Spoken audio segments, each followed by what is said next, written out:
흔히 우리는 스스로 모든 것을 해결하려고 애쓰며 불안해한다. 그러나 하느님 눈길 아래 평화롭게 머물면서 우리 지혜와 능력을 무한히 뛰어넘는 그분의 지혜와 권능으로 우리 안에서 활동하고 일하시게 해드리는 것이 훨씬 효과적이다. 성 빈첸시오 드 폴은 말했다. 하느님께서 하시는 선은 우리도 모르는 사이에 저절로 이루어진다. 우리는 능동적으로 활동하기보다 그 활동에 수동적으로 이끌려 가야 한다.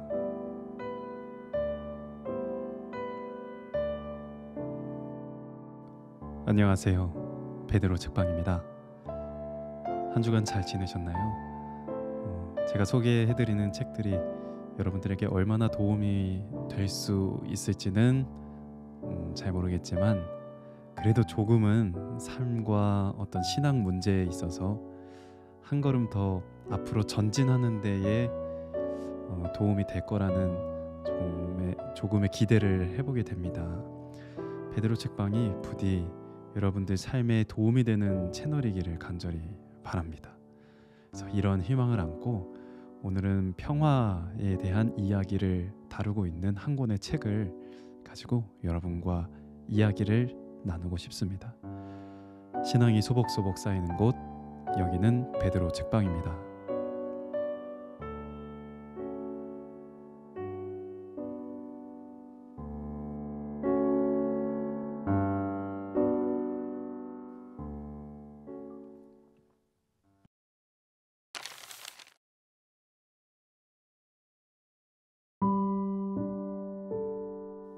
먼저 이 책의 구조를 살펴보자면요, 총 3부로 구성되어 있다는 것을 볼 수가 있습니다. 그래서 1부는 모든 상황에서 평화를 간직하는 법에 대해 말합니다.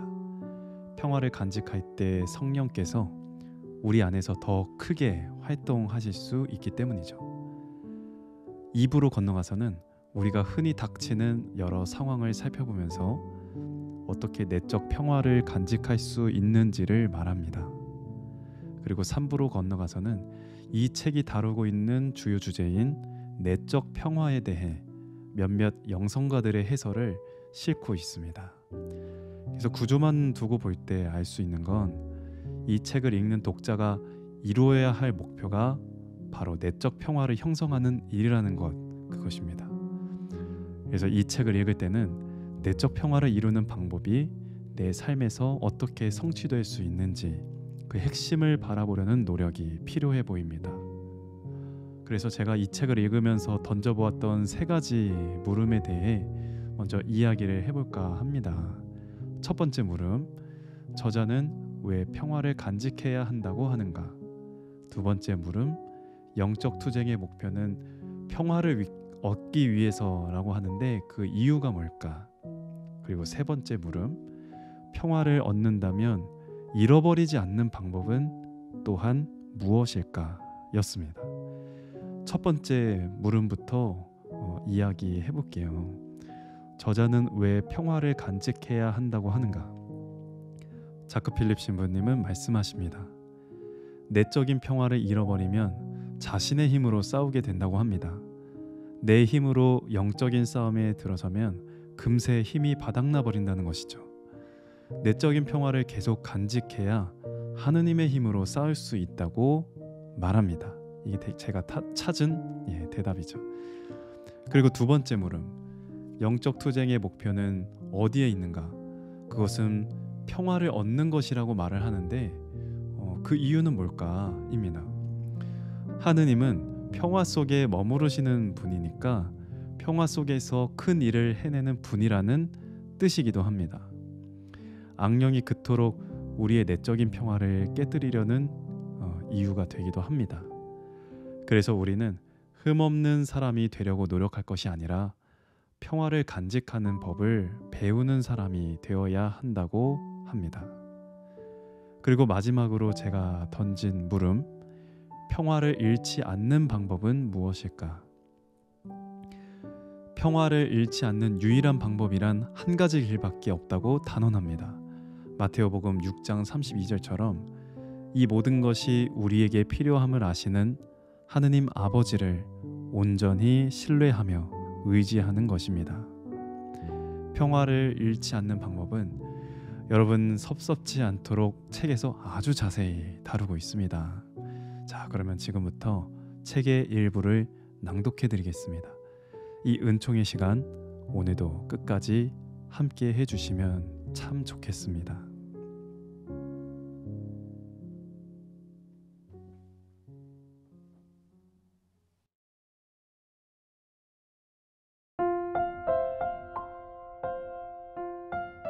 하느님은 평화의 하느님이시다. 하느님은 혼란과 불안 속에서가 아니라 평화 안에서 말씀하시고 일하신다. 엘리야 예언자가 호렙산에서 한 체험을 기억하자. 하느님은 폭풍우나 지진이나 불 속이 아니라 조용하고 부드러운 소리 가운데 계셨다. 흔히 우리는 스스로 모든 것을 해결하려고 애쓰며 불안해한다. 그러나 하느님 눈길 아래 평화롭게 머물면서 우리 지혜와 능력을 무한히 뛰어넘는 그분의 지혜와 권능으로 우리 안에서 활동하고 일하시게 해드리는 것이 훨씬 효과적이다. 이스라엘의 거룩하신 분, 주 하느님께서 이렇게 말씀하시기 때문이다. 회개와 안정으로 너희가 구원을 받고 평온과 신뢰 속에 너희의 힘이 있건만 너희는 싫다고 한다. 물론 게으름과 무의를 권장하는 것은 아니다. 다만 활동을 하되 온유하고 평화로운 영이신 하느님 성령의 인도에 따라 하라는 것이다. 자주 불안하고 동요되며 지나치게 서두르는 우리 자신의 영을 따르지 말라는 것이다. 비록 하느님을 위한 것이라도 우리의 열성은 분별력이 없다. 성 빈첸시오 드 폴은 게으른 사람은 아니었지만 하느님께서 하시는 선은 우리도 모르는 사이에 저절로 이루어진다. 우리는 능동적으로 활동하기보다 그 활동에 수동적으로 이끌려 가야 한다고 말했다. 투쟁의 주 목적인 평화. 한 가지 사실을 분명히 해야겠다. 믿는 이는 아무리 힘들더라도 모든 싸움 중에 마음의 평화를 간직하면서 만군의 하느님께서 몸소 싸우시게 해야 한다. 그러나 그는 내적 평화가 영적 싸움의 조건일 뿐 아니라 흔히 싸움의 목표가 되기도 함을 알아야 한다. 종종 영적 싸움은 우리한테서 평화를 빼앗으려는 원수에 맞서 마음의 평화를 지키느라 생겨난다. 사실 한 영혼을 하느님한테서 멀어지게 하고 그의 영적 성장을 늦추기 위해 악마가 흔히 쓰는 전략은 영혼이 내적 평화를 잃도록 유혹하는 것이다. 16세기의 영적 대가 중 하나로서 프란치스코 살레시오 성인이 매우 높이 평가한 로렌초 스크폴리는 이렇게 말했다. 악마가 우리 마음의 평화를 없애려고 온갖 짓을 다 하는 까닭은 하느님께서 평화 속에 머무시며 평화 속에서 큰 일을 하심을 알기 때문이다.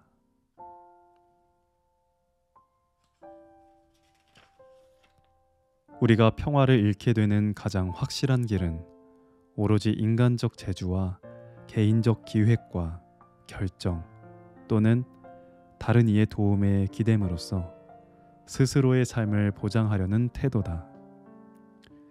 우리의 무능과 제한성, 어떤 것도 예견할 수 없는 무지함, 우리가 의지했던 사람들의 한계에서 느끼게 될 실망 등을 생각할 때 스스로를 구하려는 사람이 갖게 되는 불안과 번민이 얼마나 클 것인지 알 수 있다. 우여곡절을 겪지 않을 수 없는 인간 실존에서 평화를 보존하려면 한 가지 길밖에 없다. 이 모든 것이 우리에게 필요함을 아시는 하느님 아버지를 온전히 신뢰하며 의지하는 것이다. 예수님은 물론 우리가 먹고 입고 그 밖에 필요한 모든 것을 마련하기 위해 일하는 것을 금하시지 않는다. 다만 평화를 좀먹고 잃게 만드는 걱정에서 우리를 해방하려 하신다. 그럼에도 많은 이가 이 말씀에 놀라면서 잘 받아들이지 못할 뿐 아니라 그런 식으로 사물을 바라보는 것에 거부감을 느끼기까지 한다. 그러나 그들이 사랑과 위로와 놀라운 자비로 넘치는 하느님 말씀을 진지하게 받아들이게 된다면 불필요한 고통과 번민을 면할 수 있을 것이다. 우리의 큰 비극은 바로 여기 있다. 우리는 하느님을 신뢰하지 않기에 스스로의 힘으로 모든 걱정과 두려움에서 벗어나려 한다.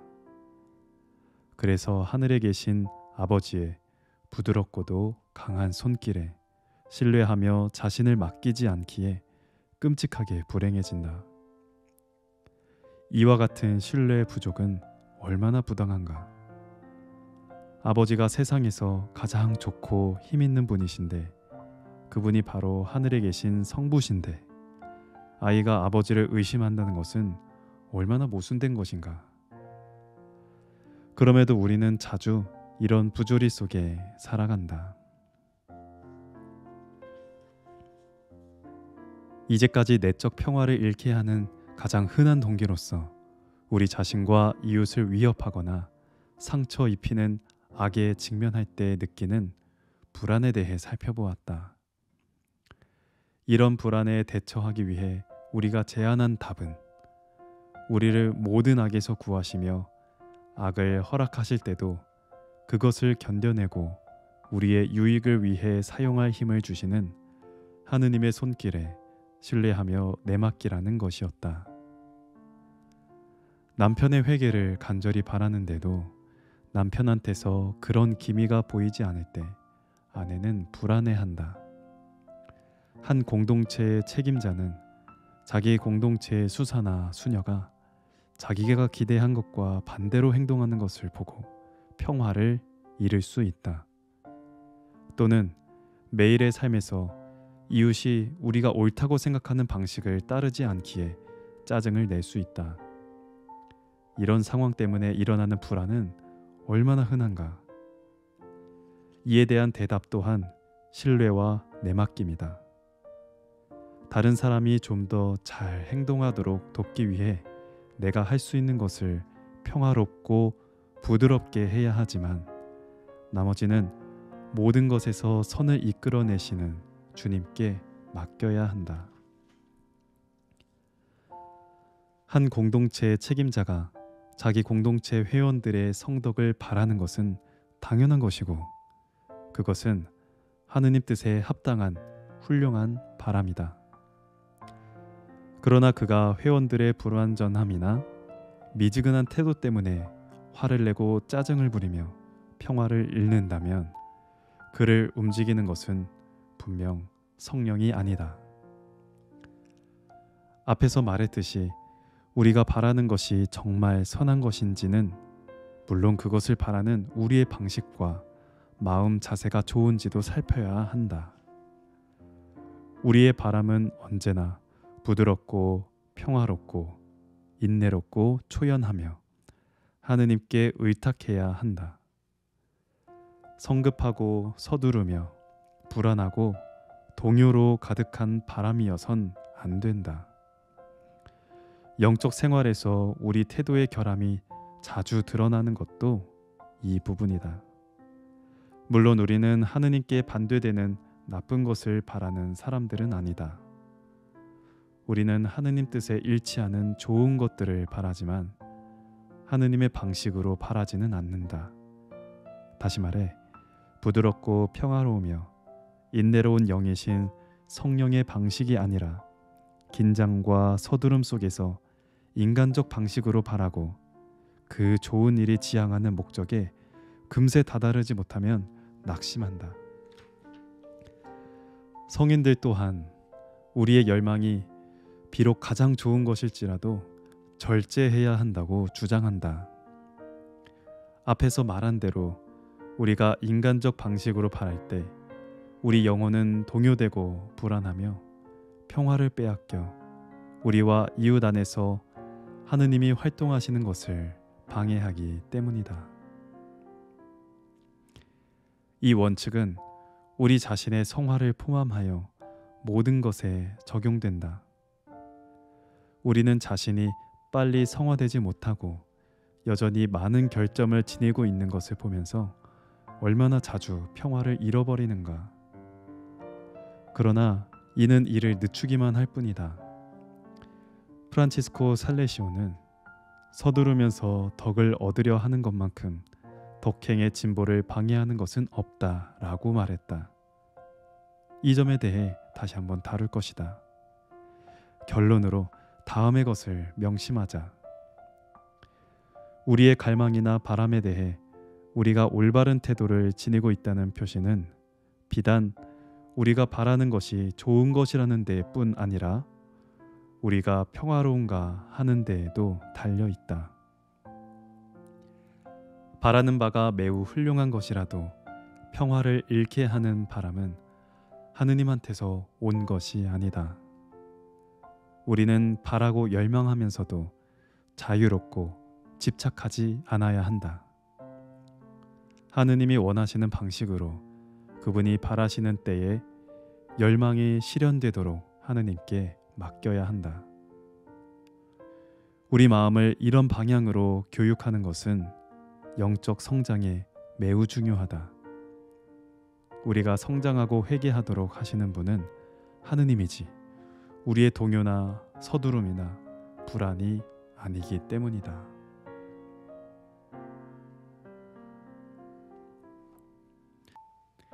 네, 여기까지입니다. 오늘 평화 안에 머물러라 자크 필립 신부님의 책으로 이야기 나누었습니다. 이런 인사말들 많이 나누시죠? 네, 평화 가득하시길 바랍니다. 항상 평화로우시기를 기원합니다. 라는 인사 많이 하시는데 이제는 그 뜻이 조금은 다르게 느껴지실 것 같습니다. 하느님의 힘이 크게 드러나는 삶이 되시길 바랍니다. 라는 뜻처럼 여겨지실 것 같습니다. 한 주간 또 영육간에 건강하시길 바랍니다. 주일 잘 보내시고 다음 주에 또 다음 책으로 만나 뵙도록 하겠습니다. 들어주셔서 감사합니다. 이 은총의 시간 오늘 잠자는 시간까지 쭉 이어지시기를 바랍니다. 또 뵙겠습니다. 감사합니다.